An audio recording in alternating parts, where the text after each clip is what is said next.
University of Wisconsin-Madison's Faculty Colloquium invites faculty to come and share their work with the students in our program, the larger university community, and the public.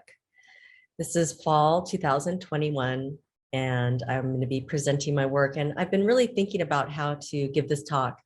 How could I talk about my present with the past behind and the future ahead, and not address the life that has made me the artist I am today? So this is also oriented towards students because this question comes up often about how one builds a profession. But also, I hope it can speak to all of us in ponderance of what it makes us who we are as artists and as global citizens.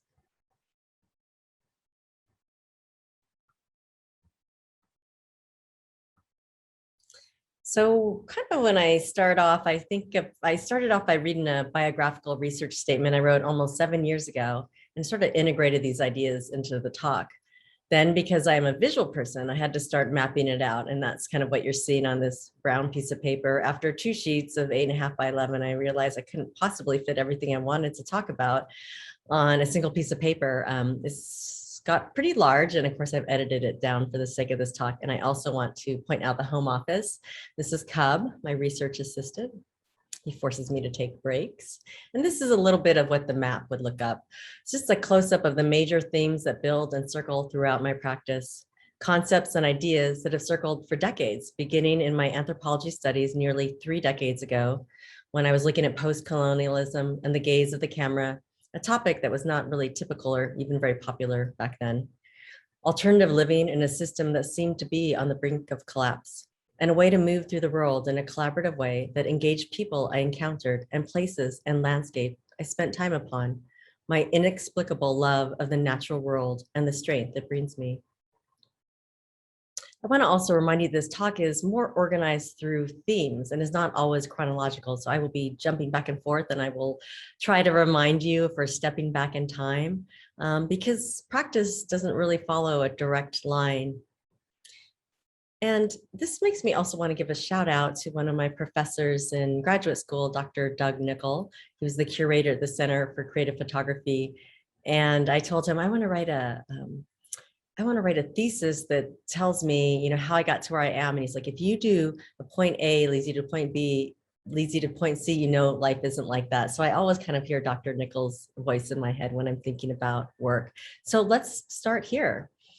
Underline all of this is a deep connection to family and cultural traditions that are ingrained upon me from an early age.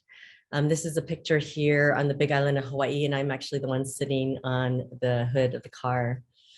My grandfather arrived as a young child on a steamship from the Hiroshima area of Japan to Honolulu Harbor, right about the time the Gentleman's Agreement restricting emigrating laborers was reached in 1907 to work the sugarcane fields on the island of Hawaii.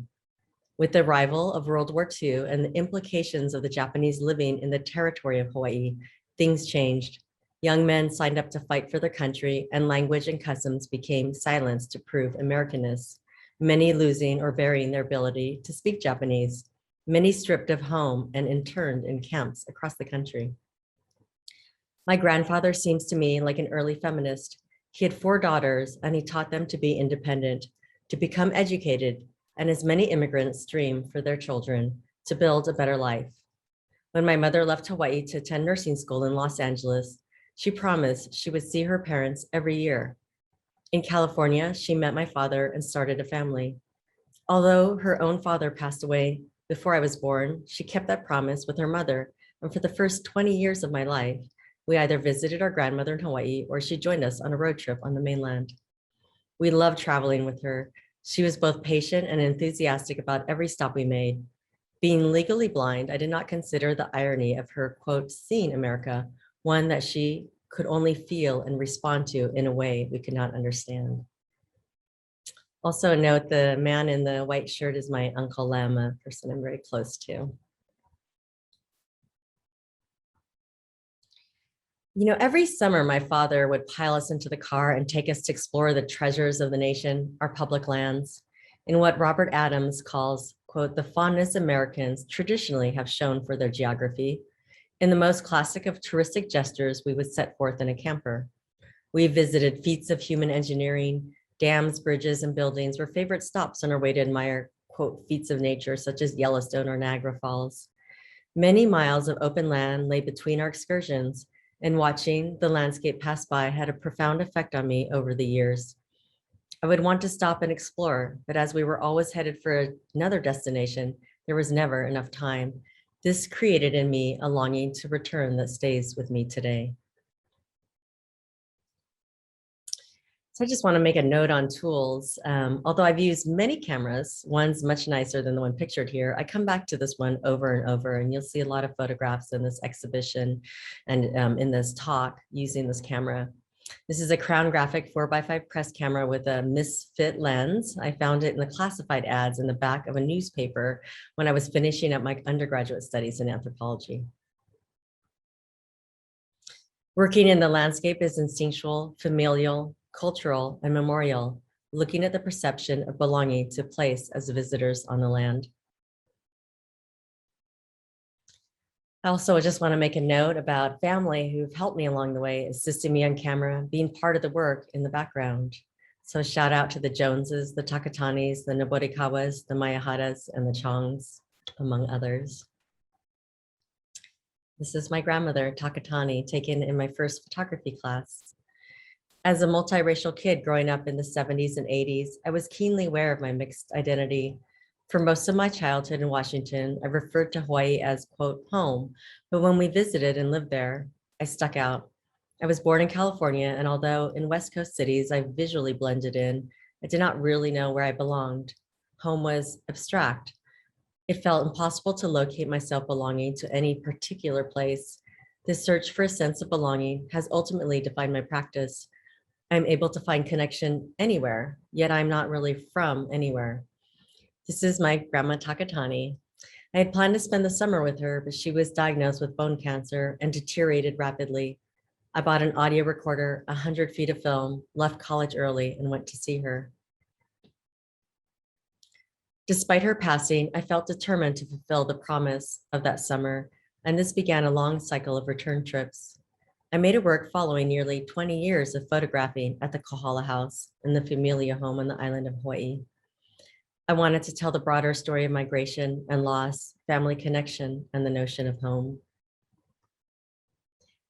Taxonomies are loosely created based on my relationship to objects, rooms, evidence of time past, the living and the dead, ritual food, and ultimately correspondence across generations. I first exhibited this work in 2011, but I continued to build on it as a lifetime project. This work in many ways is a memorial to my grandmother. I would love to share this work with you today, but there are 88 prints in the show, and as time is of the essence, and I have much to share with you, I would like to turn to Hatsubon, which is a memorial to my father that evokes cultural tradition.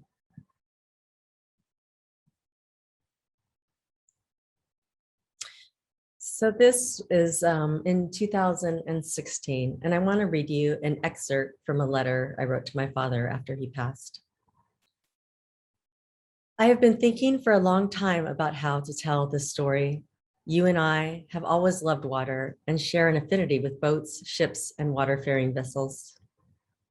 People don't want to die. It is hard to be there when someone you love is dying, but I would not dream of being anywhere else. I remember it was only a few days before your last one with us, although we could not have known it then. You asked me, what are we going to do with all of our things? I asked, these things, indicating the objects in the room. Yes, if we are leaving, what should we do with them? I don't think we need to do anything. We can leave them right here. We aren't going to be needing them anymore. You paused and then you asked me, how are we going to get there?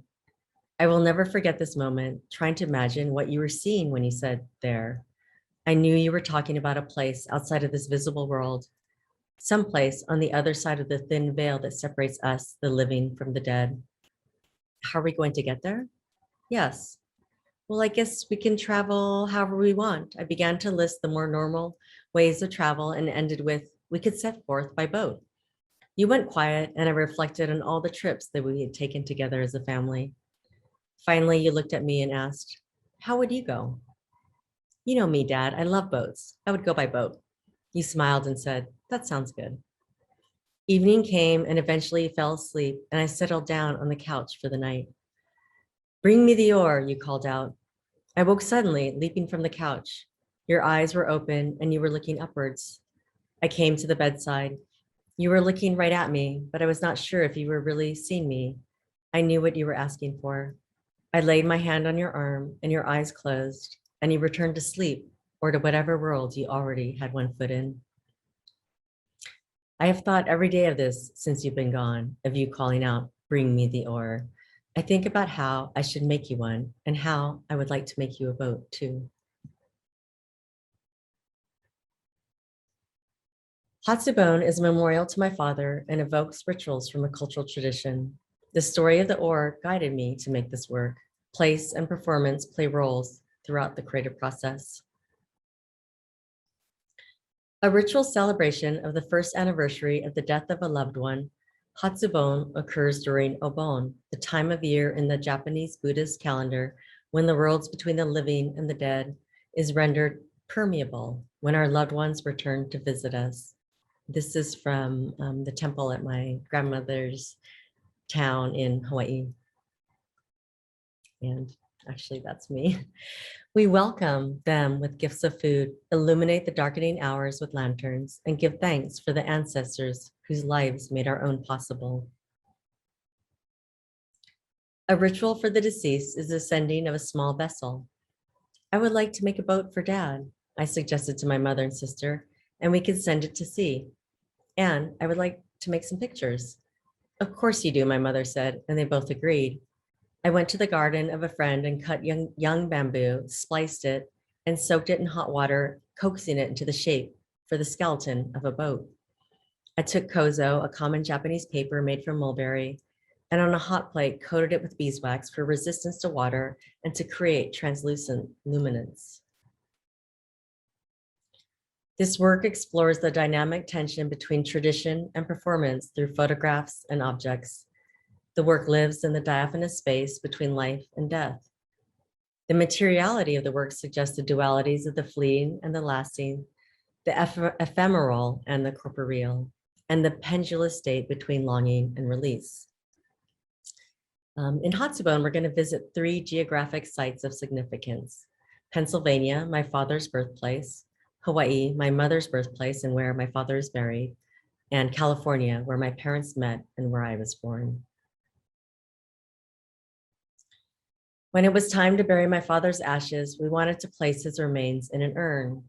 We immediately decided on wood, a material my father loved.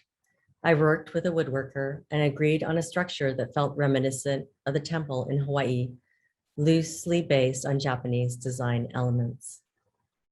We decided on Douglas fir, a tree seen daily from my father's bedroom, complemented by quila, a warm red wood. It is a piece that feels so much like him. This urn was made by Tom Lees. My sister and I sewed yukata, simple cotton kimonos, and on the dawn of his Hatsubon, sent the boat to sea from the shores of Hawaii in his honor. My cousin David agreed to be the camera assistant on the 4x5 camera after just a few minutes of training. Here is a mistake with the camera where the light sneaks in and exposes the film in a way that is unpredictable. The time when the light is perfect for dawn is a very small window. It was a ritual, and although carefully selected and staged, the ritual took precedence over the image making. As the sun rose, we were in the surf. The boat was set to sea. On the other side of the Pacific, on the California coast, the place my parents met and where I was born, I sought in the landscape a sense of departure and return where the river runs to the sea in its ever-cycling nature. Back to being guided. Just a few weeks before we were going to Hawaii to bury my father and attend Obon, I was scheduled to go to Pennsylvania to meet with curator Chris McGinnis. Like most exhibitions, we'd planned it over a year in advance before I knew all that was happening. The gallery was very close to my father's birthplace. There are very few childhood stories my father told, but I remember his stories about the river he used to play and swim in as a child. I asked Chris if he could take me to this town, and he answered, I live in that town. Here I brought the vessel of the urn to his birthplace along the Monongahela River in Swissvale, Pennsylvania. These tiny pictures were taken during our last months together. Most of them are from when he was living. I call this the reliquary. I chose to make them small and intimate. I placed them in heavy walnut frames, creating weight as if it was the body. Walnuts were his favorite nuts, and growing up, we had planted 2 trees in the yard, so I couldn't help but choose this for him.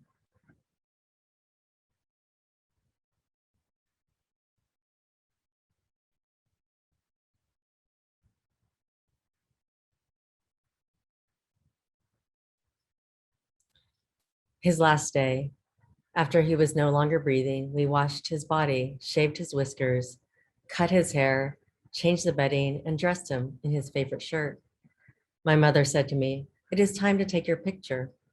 I was taken by surprise by this request, but intuitively I reached for my Rolleiflex, an old medium format film camera.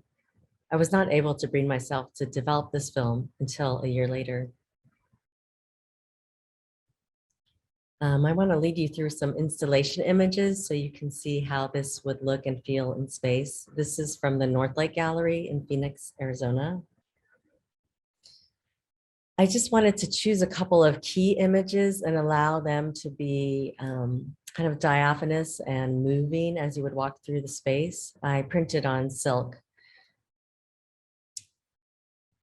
Here you can also see some of the photographic images that are also mounted and in walnut frames. So the reliquary here is on the right, and then the diptych of the urn here is on the left.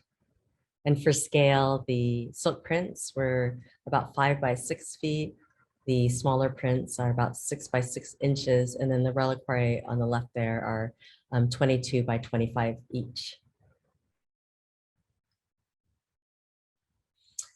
I also chose to bring objects into the work, and each installation is different. In this particular space at the Northlight, I was able to bring in these porcelain boats and let us kind of guide us through the space.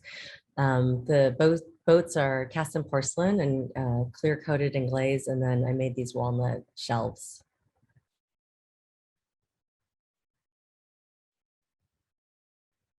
So I felt the small boats would lead us through the space, and eventually you would come to the skeleton boat. This is made of steam bent ash wood. Ash is often called the tree of life in the Gaelic world, reflecting back to the roots on the Jones side. And I put this image on the bottom just for scale to kind of see the scale of it. The length of the boat is the length of my father's body. Originally, this boat form was going to be skinned like the boat that we sent to sea, but once I had built the ribs for it, it felt complete in how spare it was. Just another installation view of both the boat and the oar. There are also these vinyl cutouts on the wall, 3 clouds representing the 3 of us. And then last, the tiny urn. So with each installation, I have added elements since I've shown the work several times. And to me, it feels like this is the last piece that makes it complete. With the leftover wood from the original urn, I worked with Tom Lees to build this, learning some woodworking and joinery techniques to build this tiny version of the urn. The other one is intern. So this one could then live as a ritual object that could also be shared in a gallery space. So the 3 geographic sites repeat here in the video installation: the Pacific Coast, the Monongahela River in Pennsylvania, and Hawaii, the site where the boat was launched from. So each video moves through time in different kind of energies and forms of water. So on the left, the shadow of the leaves moving in the wind as the river flows. In the middle, the ocean waves coming in and going out, filmed on my father's birthday. And on the right, under the surface, on the waterline, as a boat might see.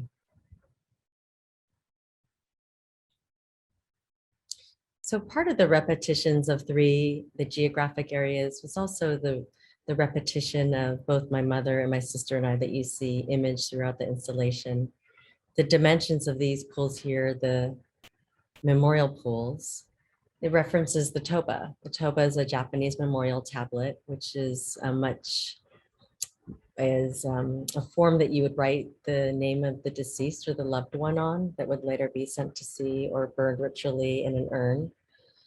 And also just thinking about the memorial pools at places such as the Washington Monument and the Hiroshima Peace Museum.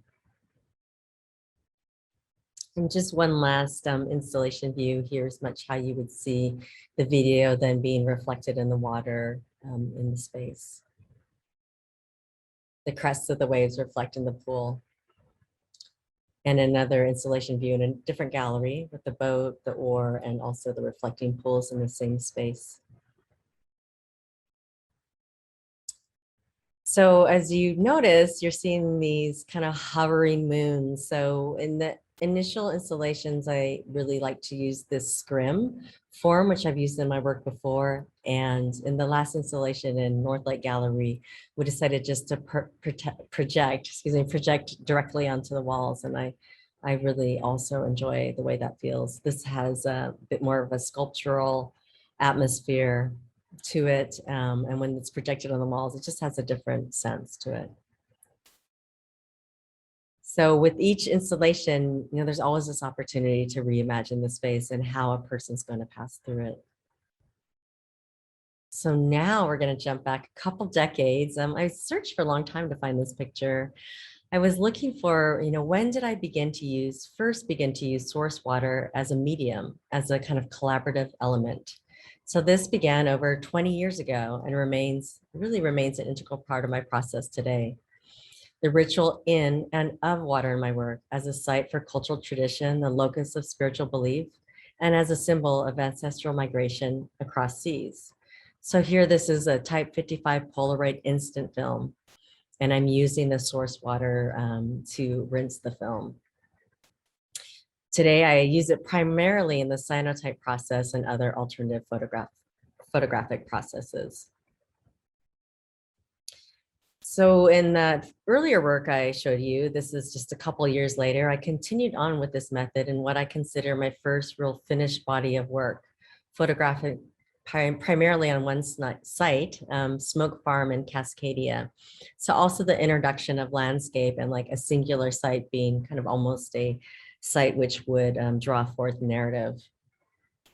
Performance, the development and dissolution of a character imaged as if in a silent film, thinking of the body, desire, and place.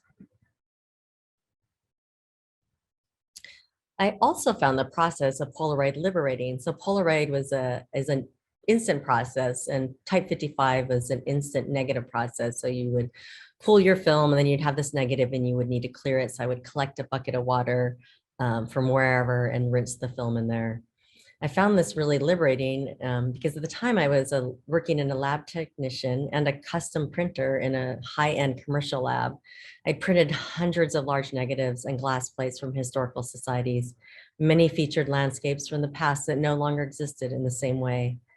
I also had a wonderful apprenticeship with a professional photographer and he began a freelance business. So I found working so viscerally in the landscape satisfying after many hours in a really controlled environment of the studio or on location or meeting clientele needs.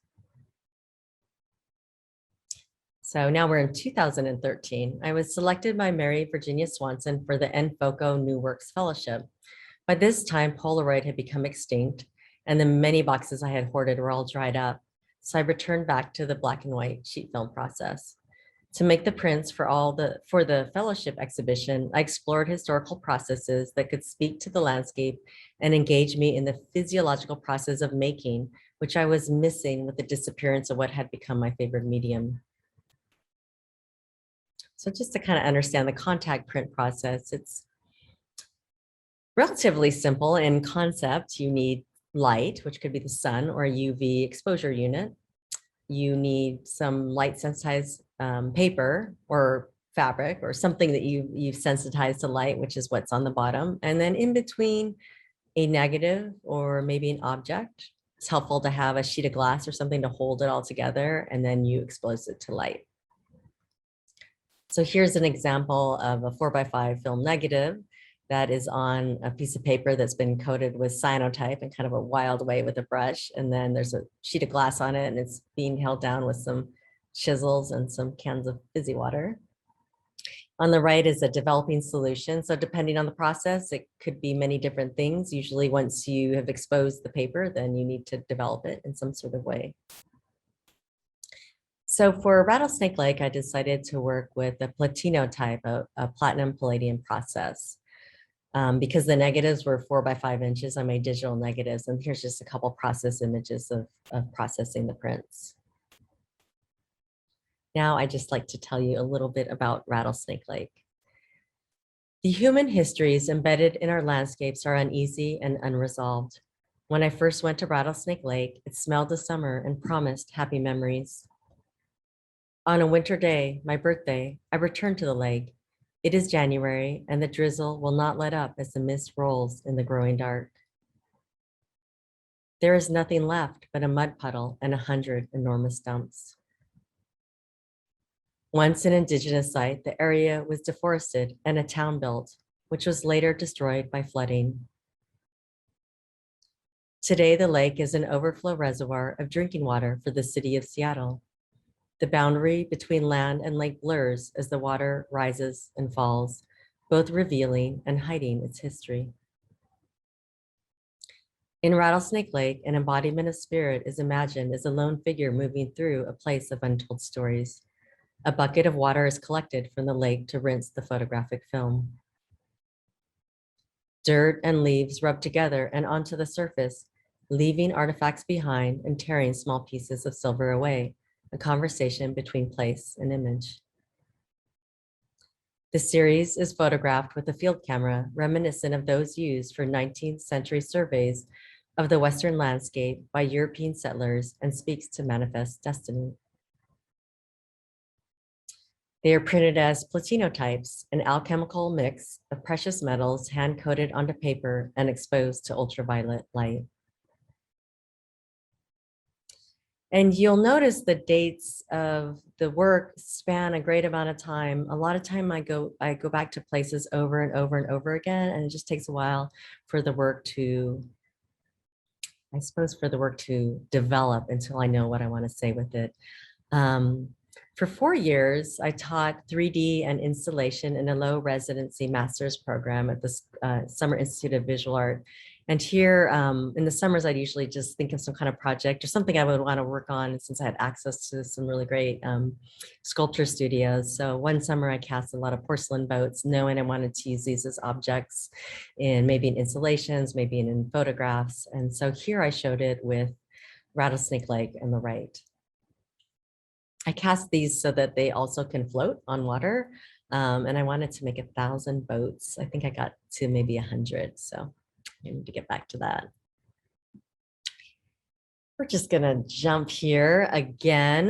We're gonna jump just back in time because I want to introduce another aspect of my life that has really affected my process. So back in 1987, I left high school early and began attending Western Washington University. Coming of age on the West Coast during the environmental movement, the quincentennial marking Indigenous resistance, the politics of representation, third wave feminism, critical media studies, and the culture wars left a deep impression that continues to influence my practice to this day. I want to just give a shout out to those who precede me and have given me the strength, and also to those working today. So after a bicycle journey sparked by the first Gulf War on oil from the US-Canadian border to central Mexico, that's the map here on the left,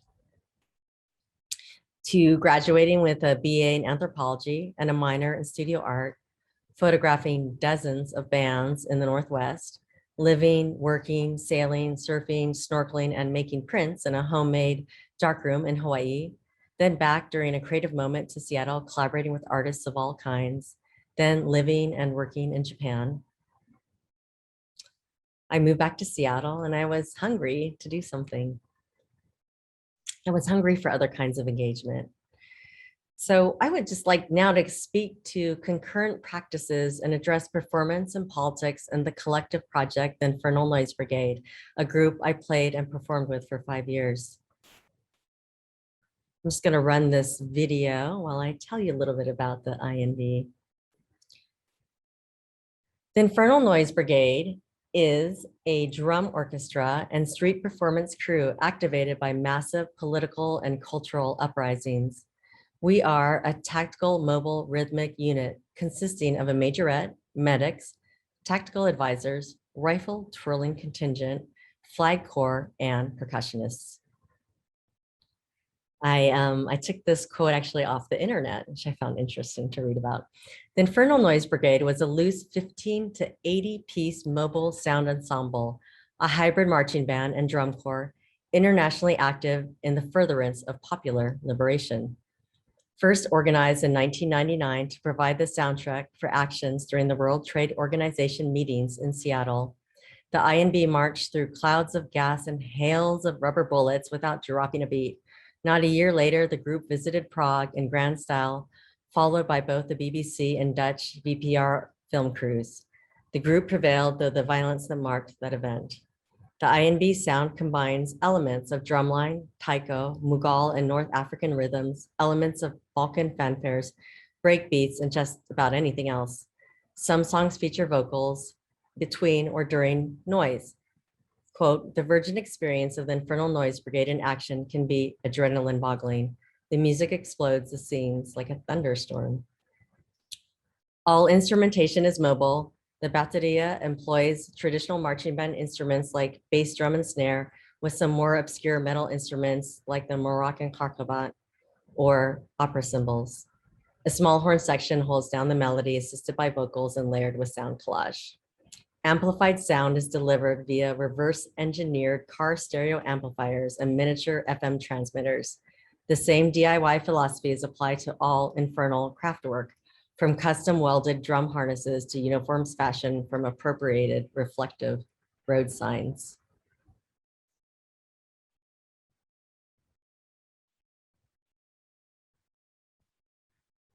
I found that interesting to read about the band in retrospect. I actually went to Wikipedia.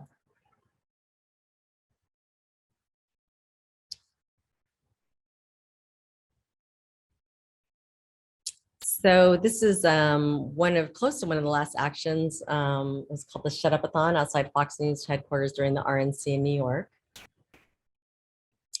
And the INB decided to attend the G8 summit in Scotland, followed by a 5-week tour of continental Western Europe.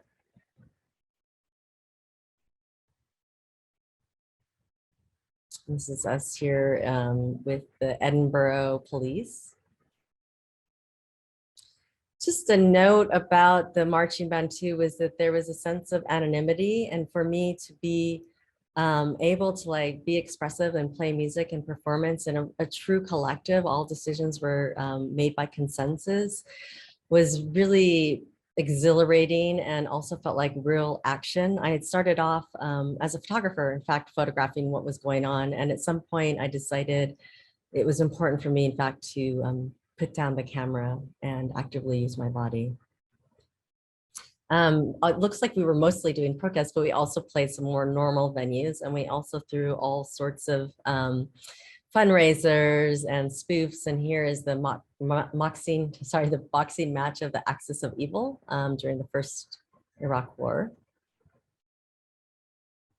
We also had other ways of delivering sound. So we had the marching band. We also had other kinds of sonic messaging. Here's a canoe paddle disrupting private presidential event. Up on the upper right is the noise cart, which is the one that's reverse engineered to run FM transmitters and police scanners. It also has a flamethrower on there. If you act like you're going to pump the gas, then like a 20-foot flame would come out of the top of that. And then there's also this mobile sound system here from this modified El Camino. And so when I get to talking about my very last project, I think the kind of idea of mobily being able to work, whether it's making art or making photographs or making sound or delivering video, whatever kind of messaging, the mobile unit, something that's really still integrated into my work today. This is in New York here. And someone had asked me, I don't see you anywhere. And a lot of times we had our faces covered and that was for anonymity. But in New York, if you wear a bandana, you can get arrested for that. That's actually me in the center. So, you know, in 2004, over 2,000 people were arrested during the Republican National Convention. This was an illegal arrest, and it began actually spurred a 10-year long lawsuit. The word on the street was pretty much, while the RNC is happening, we're going to put everyone into a place where they can have no voice. And this is actually my friend here getting arrested, and it's on from his website, my bandmate, and I love it. He says photo by Tomiko Jones, which I actually did have this tiny camera and I managed to get a couple pictures of people getting handcuffed and arrested before it was my turn. And I was able to slide the camera under the police line and a friend grabbed it for me and processed the film. It was actually color film.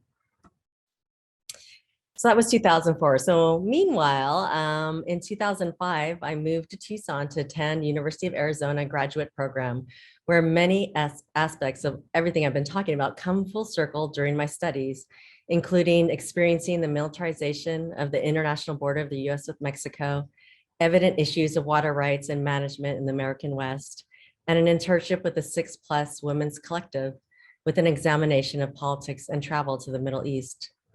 I studied the role of photography in relation to surveillance and the police state, reading Alan Sekula and John Tagg, among others, and especially I focused on the mugshot, a version of a portrait, and the history of photography used to settle, extract, colonize, oppress, condemn, and justify racism and imperialism.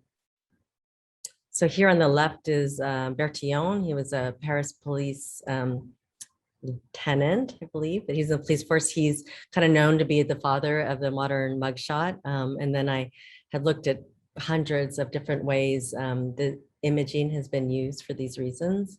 And here's the medium that I'm studying, the medium that I love so much. And I'm thinking how to investigate political and social issues within the intimacy of my studio practice. So because we were in this long legal battle and we were also making a recording of what we called Final Report, our last recordings, the Freedom of Information Act wasn't really working for me to obtain our original mugshots. So I made new ones of the members and silk screened the CD covers. I also want to make a side note that during all this time, I'm really captivated by the possibility of collaborative or collective power as an artistic process, the implementation of performance as social practice and creative resistance, and drawn to growing movements in temporary autonomous zones, primarily in artistic practice, but I really feel like the root of this is coming from this influence of real life political struggles, such as the Zapatista uprising in southern Mexico and the creation of Zapatista autonomous communities, the indigenous resistance to NAFTA, the North American Free Trade Agreement, in 1994, and the ongoing resistance to resource and cultural exploitation. And in fact, the whole formation of the marching band is based upon these kind of unfair trade practices. I want to just quote from Professor Targol Mesbah's lecture that she gave in University of Wisconsin, who's a collaborator on my current project. What lessons Zapatista political theory and practice can teach others those in, quote, other places about living, learning, and teaching in times of ever intensifying environmental destruction, political violence, and displacements of human and non-human populations. So I spent some time in southern Mexico and Chiapas as a media maker, but it's just pictured below, and that's a story for another time.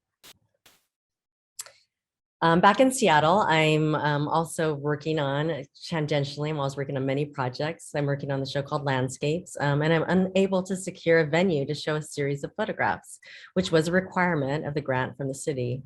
I'm inspired by Greg Lundgren's Vital 5 cookbook and decide to rent a U-Haul. Kind of also, again, thinking about mobile space, about being in public space, about bringing your work where you might want to show it, about autonomy. Thinking also about inaccessibility. And so the mobile gallery, I parked it right in the middle of the gallery district on a first Thursday. Borrowed a couple of signs from the city.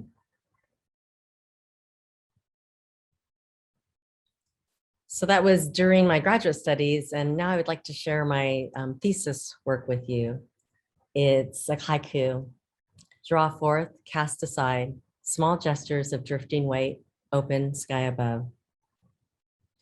Here I want to share this with you because it's bringing together video and movement and space. I've been making a lot of photographs, but I'm feeling a little bit exhausted by photography, the changing in technology, the heaviness of its history. And I'm really interested in unraveling loose narratives through time and movement and the notions of acting versus being still, considering attachment of the physical world to that which can't be seen and the threshold between the two. This is a diagram of the proposal for the museum.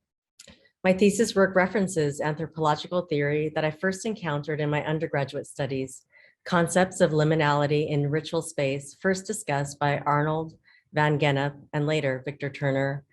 In parallel, I drew from ancient stories about lessons the Buddha learned from observing the river. Van Gennep, who invented the term liminality, which comes from the Greek limen, was published in 1908, this book called The Rites of Passage, a work that is essential to the development of the concept of liminality in the context of rituals.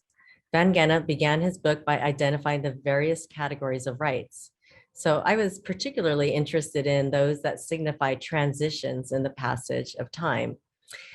He claimed that, quote, such rituals marking, helping, or celebrating individual or collective passages through the cycle of life or of nature exist in every culture and share a specific threefold sequential structure. So this work is a 3-channel video installation that runs in sequence, with each video completing a chapter in a 3-part narrative with an artifact assigned to each story. So here we have the boat, the ball of string, and the hair clippers.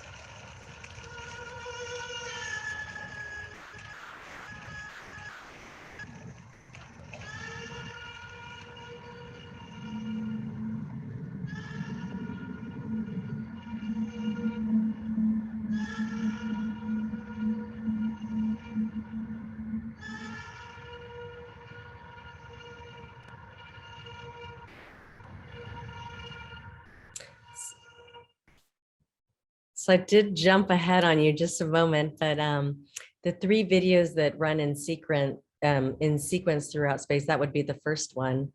The first video is modeled after the moonrise. It's projected as a circle and physically moves from the floor up to the top of the wall by a motorized platform and shows the video of a small drowned boat being pulled from a flooded, clear-cut landscape, which you might recognize as Rattlesnake Lake.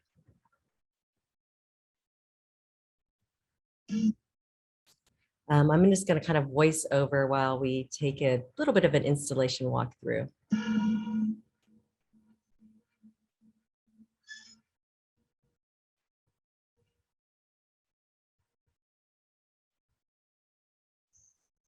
So the second video begins as soon as the first finishes and projects onto a well-like circular scrim at waist level. As one approaches the light of the well, the sound of rushing water hovers above in a parabolic speaker. A pair of hands hover over a string created by desert rainstorm. An endless string is pulled from the water, wrapping tighter and tighter around the hands until they are immobilized.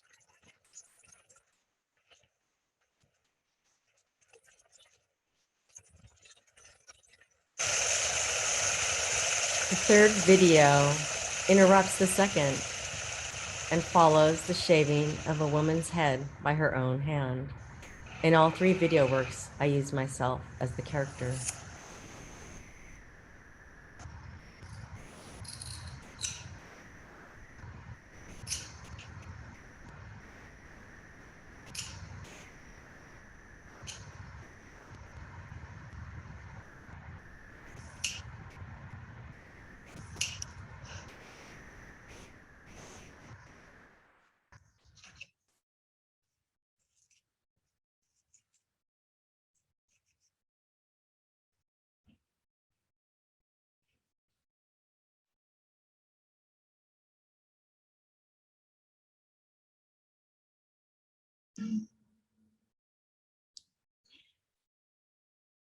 And just the installation view here on the top left and some video stills. When the last video ends, the bright bare bulb comes on and floods the entire room with light, a transition from ritual space to worldly space. The audience is then encouraged to exit. So right after graduate school, a few months after I finished graduate school, I had been invited to go to Musée Niepce for a residency. I was there for 4 months. And during the residency, I was able to work with a master chemist and work with historical photographic techniques. So I really kind of got to rekindle my relationship with the photographic print in a way that I had been spending time more with sculptural objects during graduate school. So I made photographs, and I really feel like these began to inform installations that I'm going to show you next. It's taking cues from the landscape and creating these immersive environments. While I was at my residency, of course, I couldn't help but do a couple videos. So I projected some videos from my thesis work in various parts of town. They were mobile, of course. When I came back to the States, I had an opportunity to do an installation work for Artopia, which was in Seattle. The museum was right along this river, which was really foggy in the mornings. It was really beautiful. I would ride my bike there every morning. And because of my love of water and the love of the vessel, I decided to do my installation and work with the boat form. So here's actually a boat that I found on Craigslist. And this is the gentleman who sold me the boat, and I told him it was going to be part of an art installation. He seemed to be fine with that. So I kind of built out the sense of movement and fog. It's a 3-channel video projection using sailcloth to create a ceiling or a sky. And inside the bow of the boat is a small video that is these folding of these boats that are then put upon another drowned boat on this. So this kind of like over layering of folding and ritual. And there's also text written on the boats. And then so there were 2 videos running on the ceiling and walls and a 3rd video in the bow. And I just actually came to this work because I was thinking about where the use of paper and writing and repetition and translucency came from.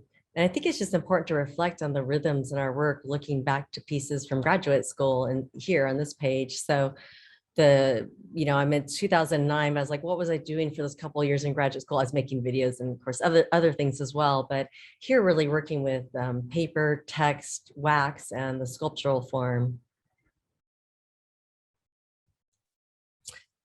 And those 3 bottles right there, the words that are on those bottles are really similar to what ends up being written on the boats.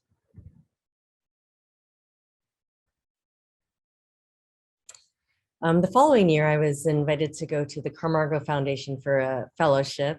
This is where the foundation is located on the Mediterranean Sea, extremely beautiful landscape. I had proposed to do a project on video and audio because I've been doing so much video work, and in the audio portions, I had collaborated with other musicians, but I really wanted to make really produce all my own audio. But I knew I would want to make some photographs. So I put this slide in here just to remind you that you can make work anywhere. That's kind of the dark room that I had. I didn't have a dark room. I had a bathroom though. And so that's the film drying in the bathtub, and also my wetsuit because I swam every day. I also made some photographs, some 4x5 photographs. I walked the landscape for hours, seeking its history geologically, culturally, and socially. The region was heavily mined for a sought-after stone, is the site of the oldest human paintings known to date, hidden in an underwater cave, and is the gateway of Africa to Europe. In more recent times, there was an active French resistance who assisted Jewish people to escape France, including Walter Benjamin, who escaped to Spain over the Pyrenees. This was a site at the foundation. This is an amphitheater on the right. And then this was kind of a common thing you would see after the rain would be, a collected pool of water. And just using these two cues, both sight and observation, I proposed to do my project, which I was there to do at the amphitheater, Just here are a couple of working images. I was working with Philistine, who was a member of the INB, who's on the bottom teaching me some audio software, and his partner Nova, who's a vocalist, and she's laying down some vocal tracks for the video piece. This is the installation. There are some things you cannot forget at the amphitheater. So really just kind of reusing the reflection and the projection, I developed video and audio and built an on-site installation at the amphitheater. This was quickly becoming an extension of my practice, engaging site as a location for unraveling reoccurring themes and installation as a method to deliver my concepts. I was also really struck on the weekends, the mountain in the background, the Cap Canaille, was lit up at night. The French have really a way of illuminating things, and they felt that this mountain was a national treasure and it deserved to be seen at night. So on Friday and Saturday nights, the mountain would be lit up, which is when I did my installation intentionally. And a close-up image of that. And then here are some video stills, which are involving ritual and writing narrative, not in the boat form, but being kind of tied up and left as a message.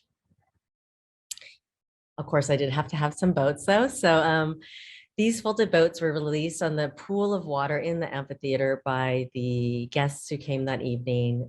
The text is in Provençal. It's a poem by the poet Frédéric Mistral, who speaks about the beauty and the terror of the sea. I read the original in Provençal, which was really interesting because my basic understanding of Latin languages, I could kind of get the feeling of it. And then I had it translated to French, and then I had it translated to English. And it felt very much like how I imagined it.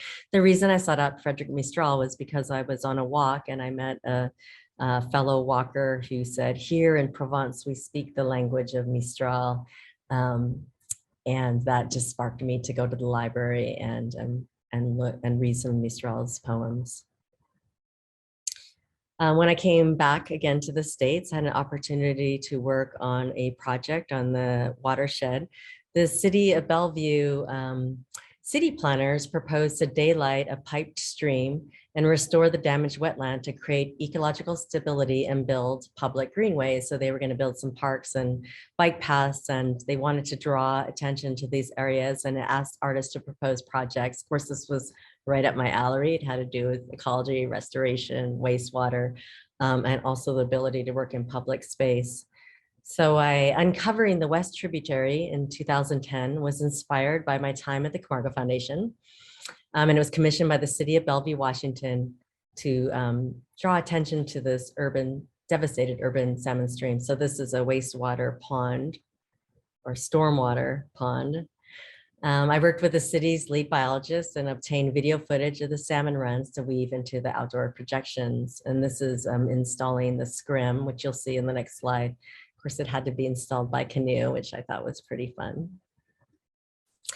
The 3-channel video work included 2 sail-like scrims, one at 30 feet, which is the one on the distance, and a small circular scrim viewable only through a spotting scope. So you'd have to walk through the end of this pier, look at the spotting scope, and then you can see this kind of hidden video.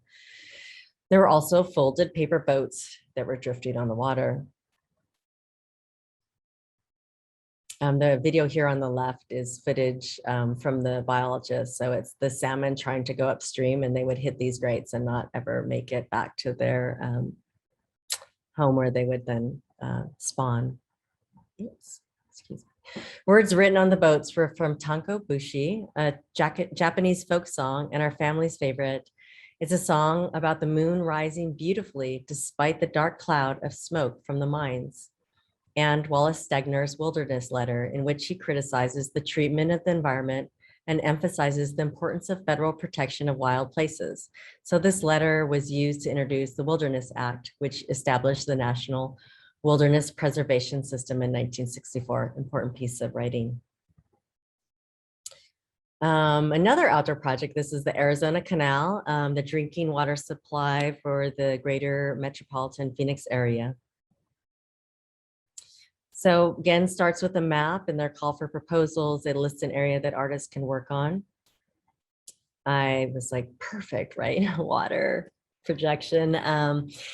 I kind of drew up an idea about running a scrim across the canal, which was 55 feet wide, and then having some also smaller circular projections and projecting onto it from the bridge. When I went for my site visit, it seemed that it might actually be good to use the structure of the bridge itself to hang the scrim from. So this is kind of a really loose Photoshop kind of concept drawing on top of the bridge. You know, a project of this scale required a bit of structural engineering and also safety, and also quite a bit of installation assistance. So here's the large scrim being pulled across the canal. It's rigged very much like a sail. In my past life, I've done a lot of sailing. So just kind of trying to use the tools that I know how to use to rig things. And then here are the small circular scrims that you've seen in some of the work, especially in Hatsubon, really similar concept. And we're installing it by boat. And I'm actually dropping some porcelain boats into the canal, which I ended up removing because the canal was pretty quick moving and the boats were kind of in danger of being destroyed. Here's the finished project. So it ran for 4 nights during canal convergence. It was a 3-channel video and environmental installation called Canal, commissioned by the Scottsdale Public Art Commission in Arizona. It was made in response to the Salt River Project. I collected quite a bit of footage from the Salt River and the Arizona Canal, the drinking water supply. Also integrated some footage from other watersheds. So I brought in the watershed of Seattle to the watershed of Arizona. Sort of a kind of playful tongue-in-cheek conversation between plays. I'm going to just zoom through this really quick, but I think it really, for me, it's important to kind of come back to, you know, performance, projection, space, and also collaboration being a really big part of my practice. The Gretel project was a collaboration with a composer and 2 writers and myself. I was kind of in the role of producing the visuals, the video, and a little bit of actually the set design. This was a immersive theater piece that ran for 3 nights. We worked with a theater director and 11 dancers and actors who would roam through the space and kind of engage the audience. So this would fall in the realm of immersive theater. I found it extremely fun to work on, and it was really great to have stage lighting. So it's a little hard to tell what exactly is going on here, but there were 2 different ways you could enter the theaters, a black box theater. One was through the forest and one was through the book, a giant storybook door that you would open up. There were various videos of Gretel dropping crumbs. And so I think I had about 4 or 5 videos and then also some still images going along. So this is like a recontextualized version of who Gretel could be in the 21st century as one of the rare female heroes from that time frame.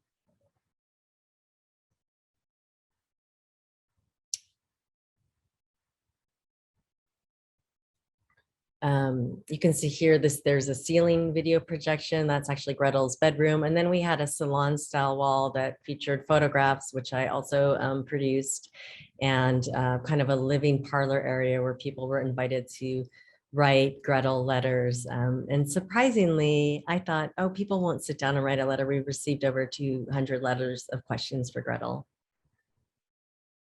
And just here are a couple of the still images that were in the salon.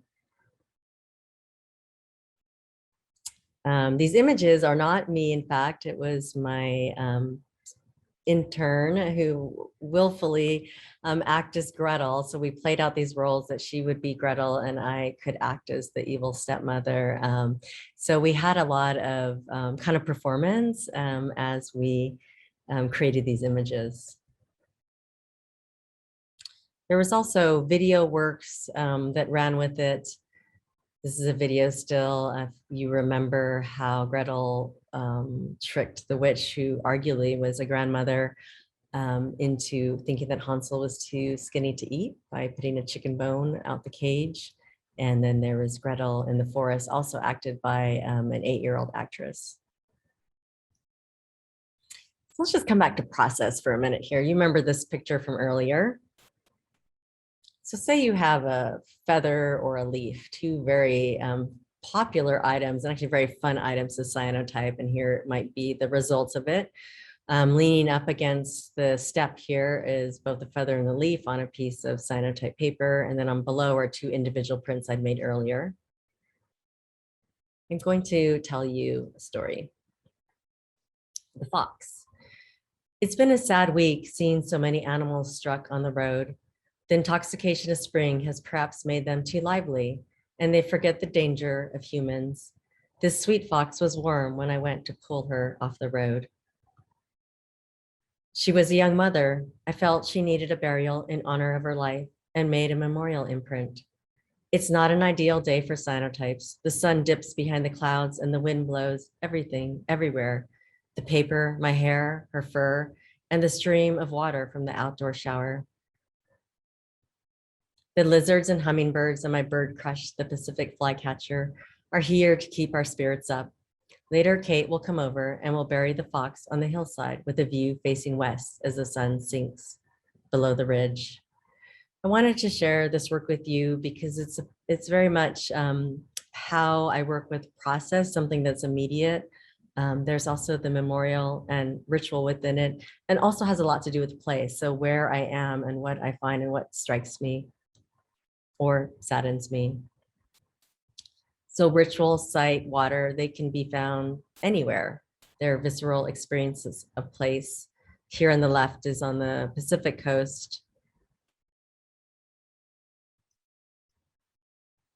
And here in the desert, I imprint plants and rocks. The Sonoran Desert is one of the most biodiverse areas in the US.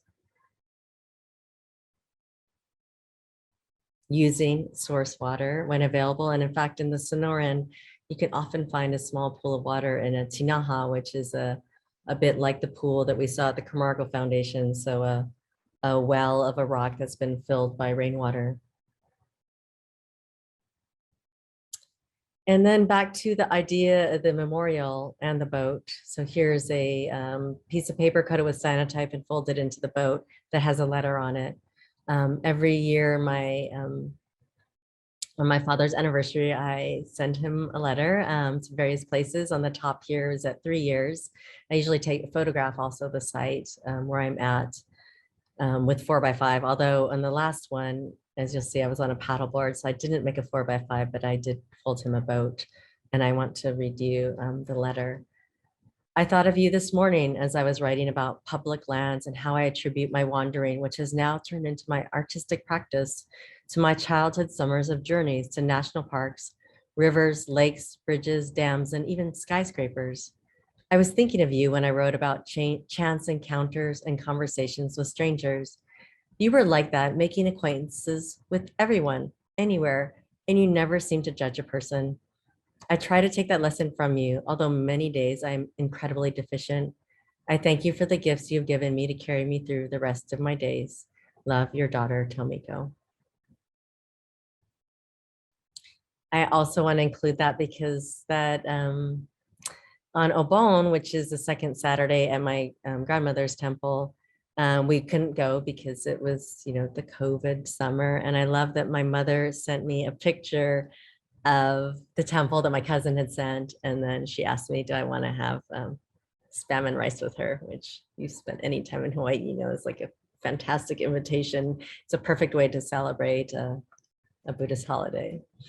So I'm just going to turn now for a couple minutes to my current project, These Grand Places. It's a photographic project on public land. I'm traveling and a lot of the research in a mobile studio where I'm making work along the way. It was really spurred by a couple of key questions. And one of the first ones was one introduced to me by Omar Puller. He asks, how can we see differently? On a cultural landscape tour with Omar in 2018, my very first year here, he posed the question, what if we were to look at this place in a different way through new eyes? How would that change how we acted? I look at how both myself and others use the land we live on, gathering a range of how people experience place. Could seeing differently change our behavior?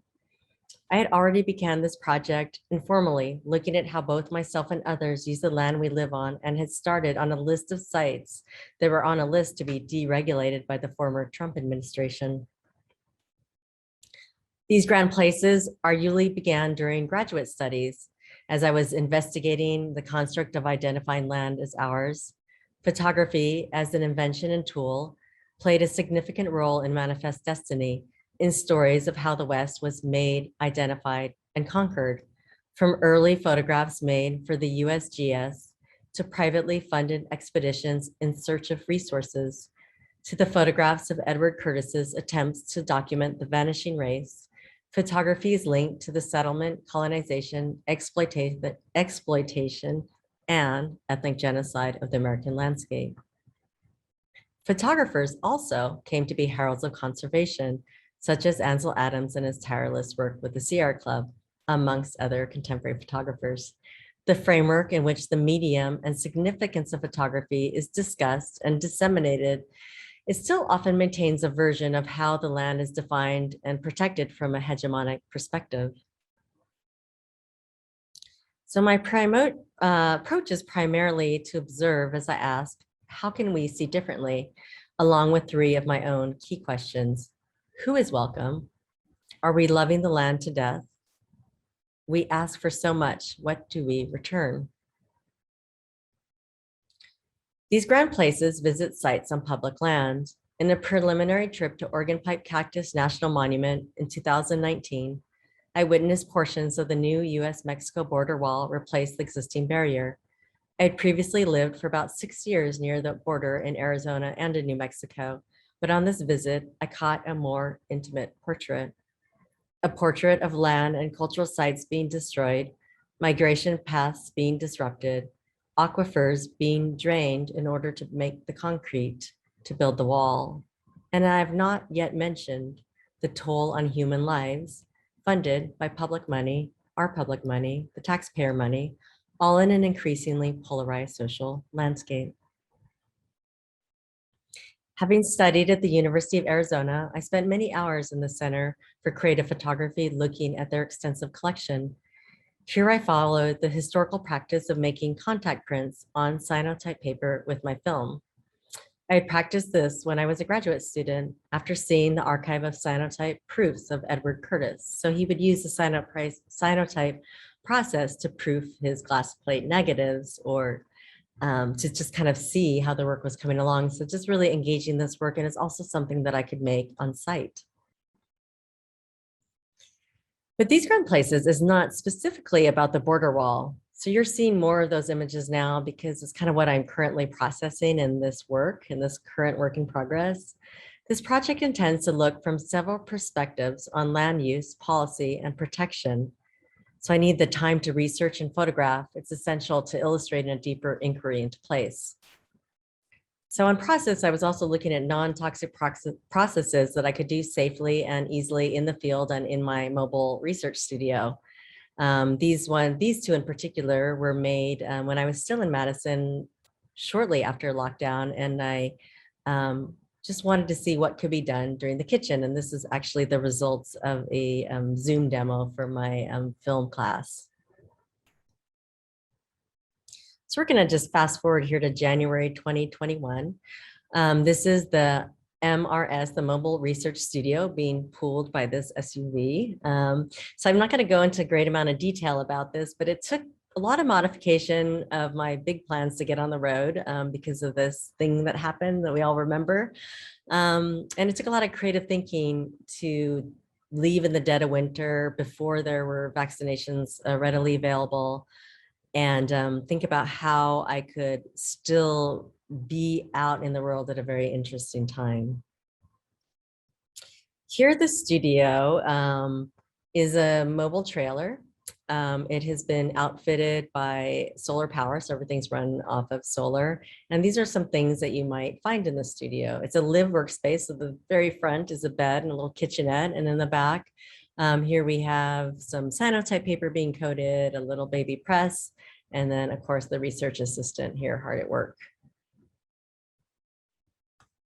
Here is how it might look on the field. This is near the US-Mexico border in Coronado National Forest, Arizona. I was there for about 2 weeks. It's a bit remote. What it might look like when I'm out there. So this is just an iPhone panorama, but really this Organ Pipe Cactus National Monument is a place I've visited several times over the years. So really seeing how that landscape is being used differently, both by the government, by private contractors, by the great surge of people out on the land during the pandemic. And then also following the massive amount of construction that was happening leading up to the change to the Biden administration. So the executive order to halt the emergency of the wall began shortly after his inauguration. Here I'm working with the Actus camera. I won't go into great detail, but it's a digital capture back, but can function much like a 4x5. This was partially so that I could work in a mobile studio without having a dark room, and also just to work with new processes.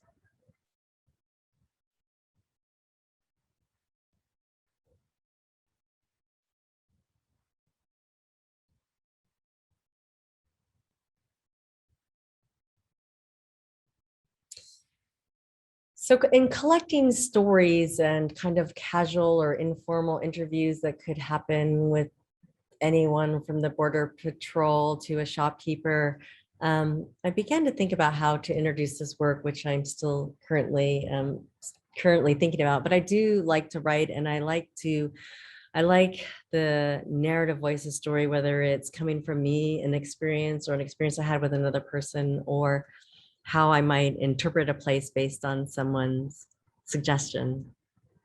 This is just a snapshot of my current website. So I've begun these field notes. So they're kind of images along the way with entries, kind of diaristic entries. So this actually is kind of a good process image. This is us actually getting the solar put together. The solar was designed by Giri Venkataraman, who's in the School of Electrical Engineering here at University of Wisconsin. And then it was actually installed in Arizona, where there was a lot less snow.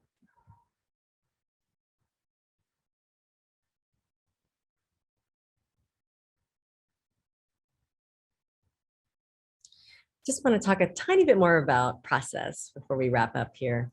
I just wanted to kind of introduce the ways that I'm thinking about making prints. I of course love video. I'm working with a drone. I'm working with a digital camera. But the process, the kind of visceral process of making, as you can probably tell by now, is important to me. During the Chazen faculty exhibition, we had the opportunity to work with the collection and think about how that could influence our work. So we have a very extensive collection of ukiyo-e prints. And so I focused on a couple of images from Hiroshige, the 8 views of the environs of Edo, which was the capital of Japan. And so just being here in Madison, I thought this was a great opportunity for me to explore more the landscape around the Madison and Wisconsin area and make some prints. So using a technique that's different than ukiyo-e, it's a gum bichromate process. It's using watercolor, but using a very layered system. So every color you lay down with a separate negative. Without going too much into process, there are just a couple of examples of my 3 views, the cranberry harvest, snowfall at Devil's Lake, and the rowers and seagulls at Lake Monona. So this is a process I think very much will likely become involved in these grand places. So I just want to end with a story. This is one of the longer notes in the field notes that reference these 3 images. March 18th, 2021, Cabeza Prieta National Wildlife Refuge, Arizona. In intense moments, we often think of the most absurd things. This afternoon, I am tucked inside the 33-mile-per-hour wind gust shaking the MRS. The whistling and howling makes it hard to think, so I choose the simple task of cataloging a pile of cyanotypes. I look at this one here on the bottom left. I look at this one, and I'm transported to a cloudless, dry day barely a few weeks ago. At Cabeza Prieta, I haven't seen a soul for miles. and the aptly named El Camino del Diablo grows narrower, more rutted, and with deeper and deeper sand, the thorny branches of mesquite hemming me in on all sides. I think of the history of this road and the many who have perished here over time. I finally find a place to turn around, and after some time, I find a spot that seems somewhat close to the border wall. I'd like to drive closer, but the road closed sign deters me as I don't relish the idea of a citation or a confrontation with Border Patrol. I pack my backpack and begin walking. I think it'll take me 30 minutes to get there. Like a mirage, the wall recedes further and further away, and I realize after 20 minutes that I did not replenish the water bladder before I left. As I near the wall, I begin to follow a path of peanut shells, wondering who ate them and discarded the shells: a contractor, an asylum seeker, a border patrol agent. Seeing the peanut shells in turn sparks a string of random memories.